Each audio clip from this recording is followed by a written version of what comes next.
everyone, how are you? This is Janvi and I welcome you to all concept classes. आज एक हम नया lecture लेके आए हैं. बहुत ही इंपॉर्टेंट टॉपिक है order of contact between curves and surfaces.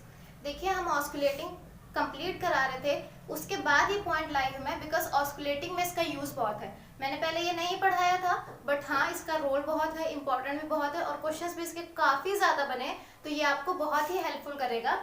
तो इसे पढ़ लीजिए, छोटा सा लेक्चर है लेकिन बहुत इंपॉर्टेंट है, ऑप्शनल के लिए तो बहुत. और जब आप क्वेश्चंस अटेम्प्ट करेंगे तो उनमें अगर ये क्लियर नहीं है आपको तो क्वेश्चन अटेम्प्ट करना नहीं आएगा.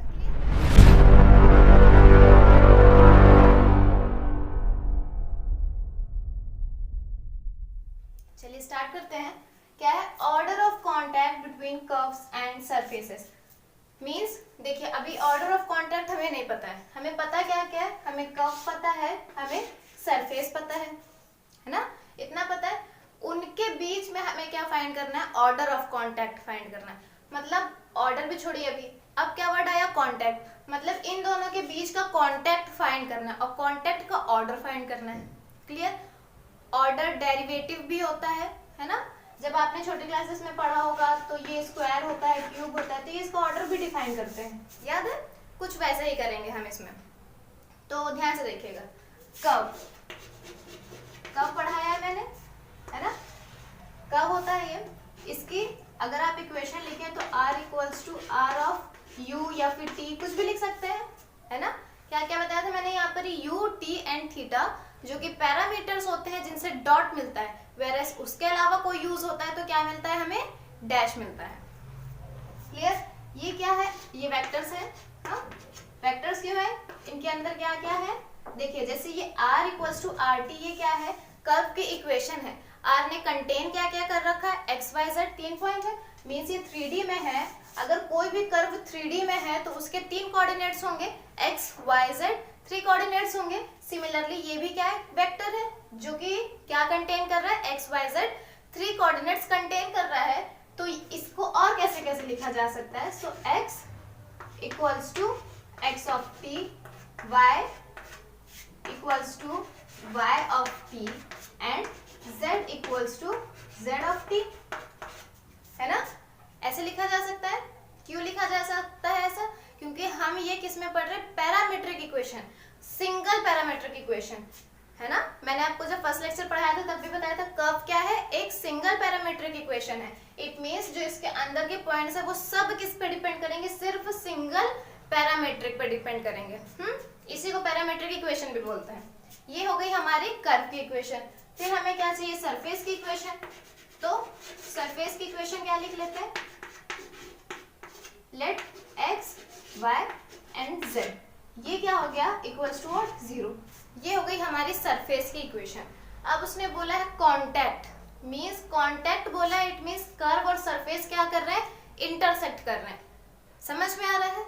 उसने कांटेक्ट पूछा है तो वो उनके बीच में कांटेक्ट कब आएगा, जब वो इंटरसेक्ट करेंगे, है ना. अगर वो इंटरसेक्ट ही नहीं करेंगे तो उनके बीच में कोई कॉमन पॉइंट ही नहीं आएगा. जब कॉमन पॉइंट ही नहीं है तो कांटेक्ट कहाँ से होगा, और कांटेक्ट नहीं होगा तो ऑर्डर नहीं होगा. इसलिए कर्व और सरफेस के बीच में हो क्या रहा है, इंटरसेक्शन हो रहा है. ठीक, इंटरसेक्शन हो रहा है किसके किसके बीच, कर्व एंड सरफेस के बीच में. अब ध्यान से सुनिए, कर्व हो गया, सरफेस हो गया. अब यहाँ पर ये आप एक चीज देखिए या फिर याद रखिए या फिर रिकॉल कीजिए कि जब आपको कभी इक्वेशन दी होती थी, मान लीजिए कोई इक्वेशन दी हुई x इक्वल्स टू 8, ठीक, और कोई इक्वेशन ले लीजिए x square plus Y square equals to 4, ठीक, सपोज कर लीजिए. तो जब इसे आप रिप्रेजेंट करेंगे तो ये एक लाइन है ना. अगर इस तरह लाएंगे तो x की वैल्यू क्या है, 8 है, तो ये क्या बनाएगी, इस तरह की एक लाइन बनाएगी. वेयरएस ये क्या है, एक सर्कल है ना. तो अगर हम क्या करते हैं, इस x की वैल्यू को उठा के यहाँ रख देते हैं और y की वैल्यू क्या मिलती है, हमें मिल जाती है. तो हमने x की वैल्यू उठा के y या फिर दूसरी इक्वेशन में, जिस भी इक्वेशन में रखा, तो हमें इससे मिलेगा क्या. देखिए जब भी आप ना किसी की इक्वेशन की या किसी x की, जैसे आपने ये इक्वेशन ही अलाइन की, इसकी वैल्यू उठा के यहाँ पर रखी और इससे y की वैल्यू फाइंड की, इट मीन्स इन दोनों का इंटरसेक्शन हो गया है ना. अगर इंटरसेक्शन नहीं होता तो ये इंडिपेंडेंट होती, ये इंडिपेंडेंट होती, लेकिन इन दोनों का इंटरसेक्शन हो गया है क्योंकि हमने x की वैल्यू क्या की, इस वाली इक्वेशन में पुट कर दी है. तो इन दोनों का क्या हो गया, इंटरसेक्शन हो गया।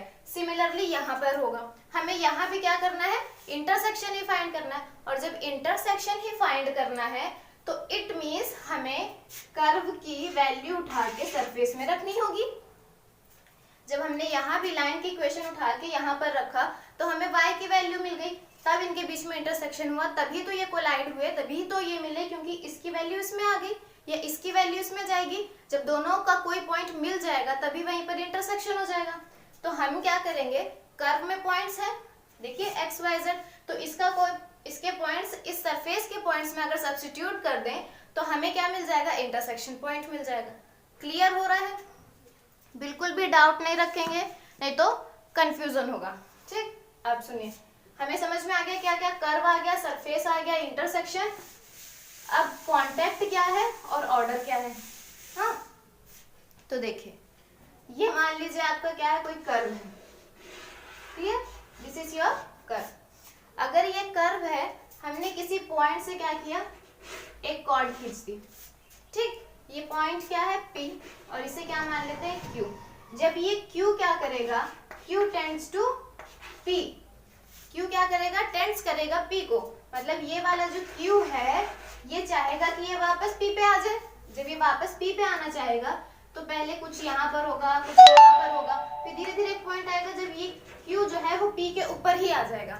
मैंने टेंजेंट में भी सिखाया था, जब ये Q क्या करता है, इसके पास आता जाता है तो इस पे एक टेंजेंट बना लेता है, सिखाया था ना। तो ये क्या करेगा, जब Q यहाँ पर आएगा तो Q क्या करेगा, इससे कोलाइड कर जाएगा P पॉइंट से। इट मीन्स देखिए, ये कर्व था हमारे पास, उस कर्व का हमने क्या किया, एक पॉइंट P, एक पॉइंट, कर्व का एक पॉइंट ले लिया। इस पॉइंट पे हमने कोई पॉइंट लिया P जहां से कॉर्ड बनाई, एक तो ये कर्व का पॉइंट हो गया, ठीक, दूसरा क्या हुआ, उस पॉइंट से हमने कॉर्ड पास करा दी, और फिर क्या किया, जो कॉर्ड का Q पॉइंट था वो यहाँ पर ही वापस आ गया, तो यहीं पर Q भी आ गया। हाँ, तो इसे क्या कहते हैं हम, टू पॉइंट ऑफ कांटेक्ट।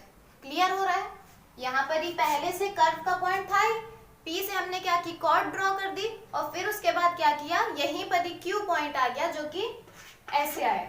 हाँ, इसी पे आ गया, इसी से कोइंसाइड कर गया, तो ये क्या हो गया हमारा, टू पॉइंट ऑफ कांटेक्ट।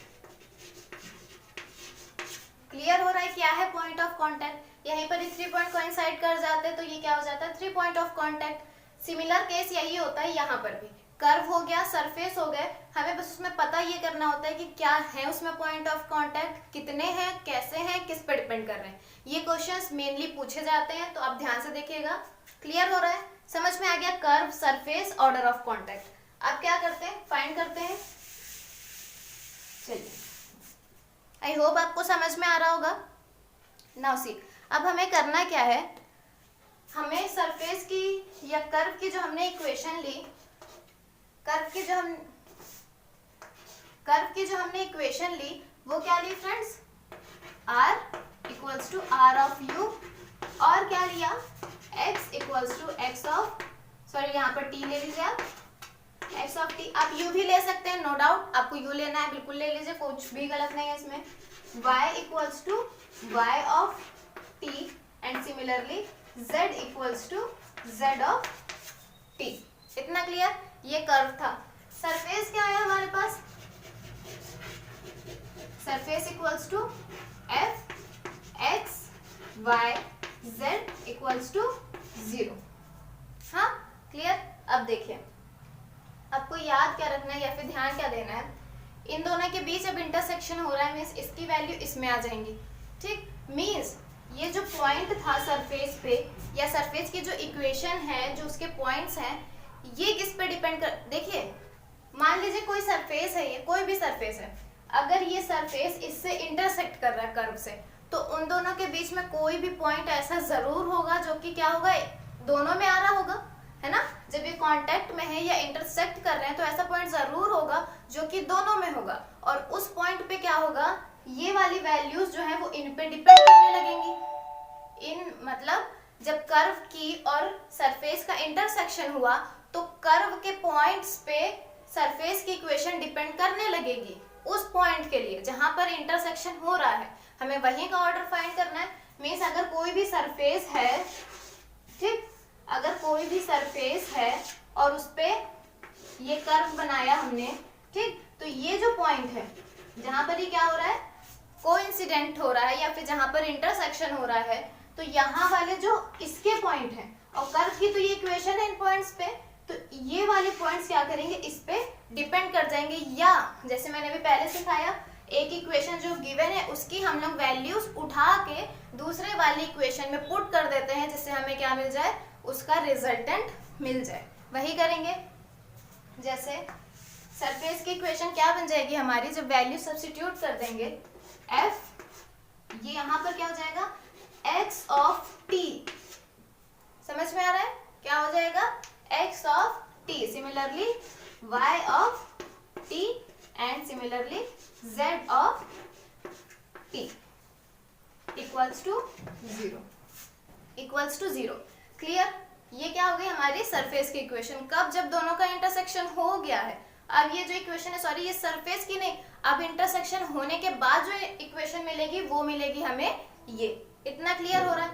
अब ध्यान से सुनिए, अभी ये x, y और z क्लियर नहीं था कि किस पे डिपेंड है, लेकिन अभी आप यहाँ क्लियरली देख सकते हैं कि x भी t पे डिपेंड है, y भी t पे डिपेंड है, z भी क्या है, t पे डिपेंड है। इट मीन्स ये तीनों क्या है, सिंगल वेरिएबल पे डिपेंड कर रहे हैं। पहले ये क्या थे, पहले थे या फिर नहीं थे, हमें कंफर्म नहीं है, लेकिन हाँ चांस है कि ये सारे अलग हो सकते हैं। इट मीन्स डिफरेंट वेरिएबल से किस में हो गए ये रिड्यूस, सिंगल वेरिएबल में। हाँ समझ में आया, सिंगल वेरिएबल कैसे, यहाँ ये x किसी और पे शायद डिपेंड कर रहा हो, ये y कहीं और पे एंड z कहीं और पे, बट नाउ व्हाट हैपन, ये भी t पे डिपेंड कर रहा है, ये भी t पे डिपेंड कर रहा है, and this one is also depending on t। Clear हो रहा है इतना। अगर ये तीनों ही किसी सिंगल वेरिएबल पे डिपेंड कर रहे हैं, single variable in the sense, देखिए आप सोच रहे होंगे ये x y z कहाँ से, देखिए ये कांस्टेंट्स में वैल्यू आ जाएंगी, या फिर देखिए मान लीजिए इसकी इक्वेशन कुछ हो गई टी स्क्वायर प्लस टी, इसकी something T cube plus T square plus T, means ये तीनों क्या होंगे, टी के फॉर्म में इक्वेशंस आ जाएंगी। जब ये तीनों टी के फॉर्म में इक्वेशंस आ जाएंगे, मीन्स एफ किस पे डिपेंड कर जाएगा, सिंगल वेरिएबल पे डिपेंड कर जाएगा। और जब ये सिंगल वेरिएबल पे डिपेंड कर जाएगा तो F of T equals to 0। Clear, यही लिखा है ना। देखिए ये इक्वेशन थी, जब ये सब सिंगल वेरिएबल पे डिपेंड कर गया तो हमने क्या लिख दिया, f of t is equals to 0। Means जो फंक्शन है वो t पे डिपेंड कर रहा है और इक्वेशन क्या है, इक्वल्स टू 0 है। क्लियर, अब चलते हैं आगे। देखिए अब क्या होगा ना, इससे क्या मिलेगी आपको, कोई ना कोई इक्वेशन ही मिलेगी, है ना, कोई ना कोई इक्वेशन ही मिलेगी। आप जब इसको पूरा सॉल्व करेंगे, ये बेसिकली इक्वेशन है, हमने रिड्यूस किस में कर दी, सिंगल वेरिएबल में, बट है अभी भी ये इक्वेशन। इट मींस ये भी क्या करेगी, आपको t की वैल्यू देगी। इन द सेंस देखिए, अगर हम यहाँ पर लिखें x square plus 5x plus 6 equals to 0, अगर कोई ये इक्वेशन है तो इसके लिए हमें x की वैल्यूज मिलेंगी, है ना। तो यही इक्वेशन को मान लीजिए यहाँ पर ये अगर t होता, है ना, तो इस इक्वेशन को इस फॉर्म में लिखा जा सकता था। हमने इस पूरे को क्या मान रखा है, मान लीजिए इस पूरे को क्या मान रखा है, ft, तो ft equals to 0। It means जब इस इक्वेशन को हम सॉल्व करेंगे then you will definitely get the value of t, है ना। अगर जब आपको t की वैल्यू मिल जाएगी और उस वैल्यू को उठा के आप फिर से इस इक्वेशन में रख दें तो आपको क्या मिल जाएगा, 0 मिल जाएगा। इट मींस इक्वेशन या फिर जो वो वैल्यू है वो इक्वेशन को सेटिस्फाई कर गई है। समझ में आया, एक बार और रिपीट करती हूँ क्या दिया है इसमें। देखिए अगर ये इक्वेशन दी है, जब आप इस इक्वेशन को सॉल्व करेंगे तो आपको t की वैल्यू मिलेगी। अगर उस t की वैल्यू को आप फिर से इस इक्वेशन में पुट करते हैं तो ये इक्वेशन सेटिस्फाई कर जाएगी। मींस उस वैल्यू के लिए जो भी यहाँ पर, अगर यहाँ पर ही कुछ भी लिखा होता ना, जब आप t की वैल्यू यहाँ पर ही जो फाइंड की है उसे पुट करते हैं तो वापस से यही मिल जाता है। जब ये RHS और LHS इक्वल हो जाए उस वैल्यू के लिए जो आपने फाइंड किया है, इट मींस की इक्वेशन सेटिस्फाई हो गई है। अगर मान ले हमने ये इक्वेशन को सॉल्व किया ft इक्वल्स टू 0 और हमें t क्या मिल गया, t मिल गया हमें 0, ठीक। मान लीजिए कि कुछ जो हमें t की वैल्यू मिली वो क्या मिल गई, t 0 मिल गई। इट मींस जब f ऑफ t 0 हम इस t की या फिर इस इक्वेशन में जब t 0 पुट कर देंगे देन हमें क्या मिल जाएगा, 0 मिल जाएगा। अभी हमने क्या किया था, 0 रख के t की वैल्यू फाइंड की और जब वापस से इस इक्वेशन में t की वैल्यू रखेंगे तो हमें 0 मिल जाएगा। इतना क्लियर हो रहा है। इक्वेशन थी, आपने रिड्यूस की सिंगल वेरिएबल में, उसके बाद क्या किया, उस सिंगल वेरिएबल से उस वेरिएबल की वैल्यू फाइंड की एंड वापस से उसमें रखेंगे तो क्या होगी, इक्वेशन सेटिस्फाई हो जाएगी। इतना क्लियर हो रहा है। ये भी हम ये ऑर्डर ऑफ कांटेक्ट निकालने के लिए ये सारी चीजें कर रहे हैं। फिर से देख लीजिए, कर्व फाइंड किया या फिर कर्व सपोज किया, देन सरफेस सपोज किया, उन दोनों का इंटरसेक्शन कराया। जब इंटरसेक्शन कराया तो जो कर्व के पॉइंट्स होंगे वो क्या करेंगे, एक्स के सरफेस के पॉइंट्स को सेटिस्फाई करने लगेंगे। क्यों, क्योंकि इंटरसेक्शन हुआ है तो अब उस पॉइंट जो है वो सरफेस में भी है और कर्व में भी है, तो कर्व के जो पॉइंट्स के कोऑर्डिनेट्स होंगे वो सरफेस के लिए भी सेटिस्फाई कर जाएंगे। तो हमने ये वाली वैल्यूज कहाँ पुट कर दी, इनमें पुट कर दी। ठीक, उससे हमें इक्वेशन मिली, उस इक्वेशन को हमने रिड्यूस किया सिंगल फॉर्म में और फिर उसे इस तरह रिड्यूस कर लिया। क्लियर हो रहा है। अब देखिए, अब आगे क्या करना है हमें, इसके समझते चलिए, बहुत इंपॉर्टेंट टॉपिक है। तो आपको क्या क्या मिल गया, एक तो आपको मिल गया f of t equals to 0 और एक क्या मिल गया, f of t0 equals to 0। इतना क्लियर हुआ, ये मिल गया। अब क्या करना है हमें, अब ध्यान से देखिए, इसको और कैसे लिखा जा सकता है, f t minus t0 plus t0 equals to 0। कुछ गलत है इसमें, इस इक्वेशन को हमने ऐसे लिखा है, t तो अभी भी है, एक t0 प्लस कर दिया, एक t0 माइनस कर दिया, तो इन दोनों को वापस से हम इस तरह लिख सकते हैं। ये भी गलत नहीं और ये भी गलत नहीं, ऐसे लिखा जा सकता है। फिर देखिए, इसको मीन्स t माइनस t0 को क्या मान लीजिए, h, एंड t0 को क्या मान लीजिए, simply x। Clear, t minus t0 क्या हो गया, h, और t0 क्या हो गया, x हो गया। अब क्या करना है हमें, ये इक्वेशन कैसे बन जाएगी, देखिए f of x plus h बन जाएगी। इसको इधर लिख दीजिए, इसको इधर लिख दीजिए, तो ये क्या बन जाएगी, x प्लस h, x की वैल्यू क्या है t0 एंड h की वैल्यू क्या है t माइनस t0। इसे टेलर्स इक्वेशन के थ्रू, देखिए मैं आपको हर लेक्चर में आई थिंक कहती हूँ कि टेलर्स इक्वेशन बहुत इंपॉर्टेंट है, तो आप उसे बहुत अच्छे से याद रखें। इसे ओपन करेंगे तो आपको क्या मिलेगा, पहले f of x then plus h, फिर f dash x plus h square upon में 2 factorial f double dash x। हाँ, यही मिलता है। अब इसको क्या करना है, आप इसको सिंपली इस फॉर्म में रिड्यूस करना है। मींस अभी ये तो जनरल फॉर्म है, हमारे पास x की वैल्यू क्या है t0 और h की वैल्यू क्या है t माइनस t0, तो हमें उसके फॉर्म में इक्वेशन चाहिए। मींस हमें किसकी वैल्यू चाहिए, f of plus t minus t0, हमें इस फॉर्म में इक्वेशन चाहिए। तो देखिए पहले क्या लिखेंगे, x क्या है ये और ये क्या है h है, तो पहले क्या लिखी जाती है x की value, so f of t0, so f of t0। Clear, plus फिर क्या होता है सेकंड केस में h लिखा जाता है एक बार, तो t माइनस t0 है, सो t माइनस t0, फिर f डैश ऑफ x0 की जगह क्या है हमारे पास t0। क्लियर, फिर उसके बाद क्या करना है हमें, आगे चले एक स्टेप, सो ये क्या होगा t माइनस t0 का होल स्क्वायर अपॉन में 2 फैक्टोरियल।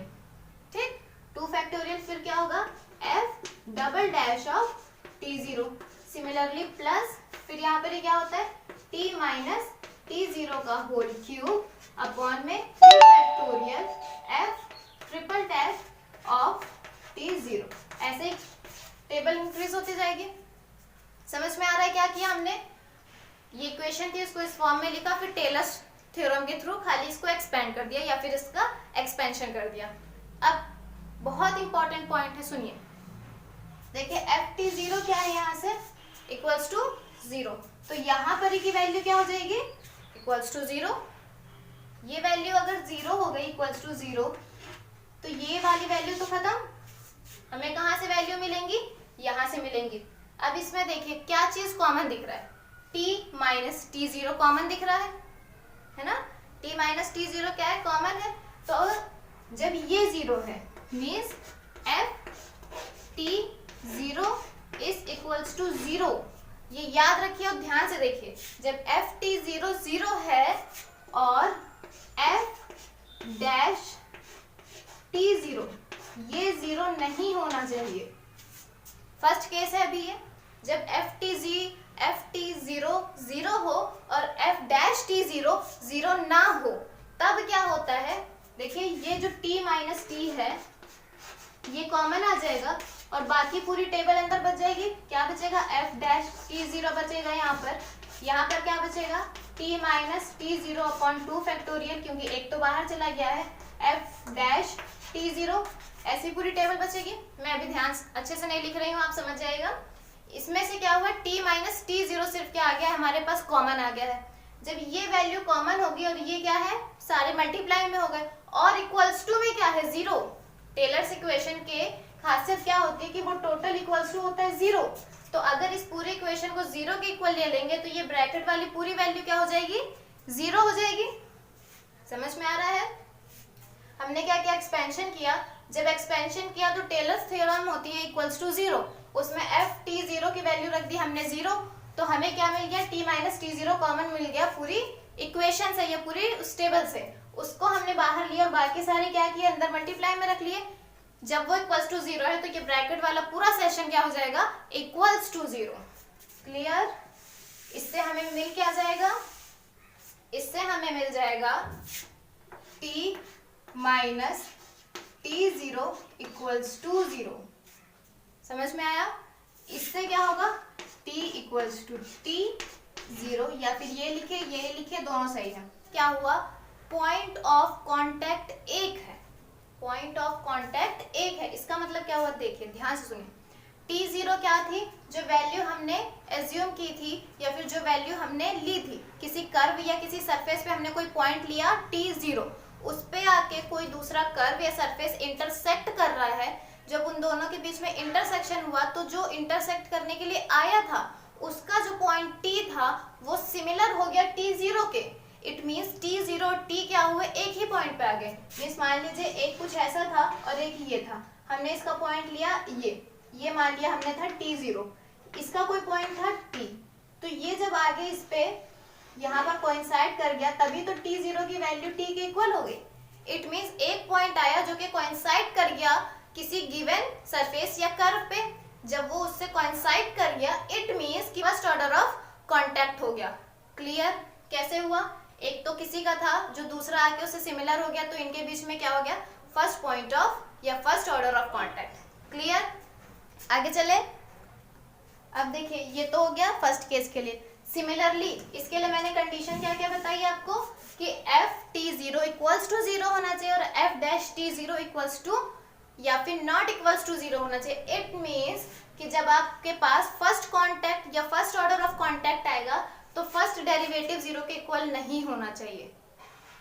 जब फर्स्ट डेरिवेटिव 0 के इक्वल नहीं होगा तो एक ऑर्डर ही मिलेगा, first order of contact. Similarly अगर हमें सेकंड के लिए चाहिए तो कंडीशन क्या होगी, ध्यान से देखिए।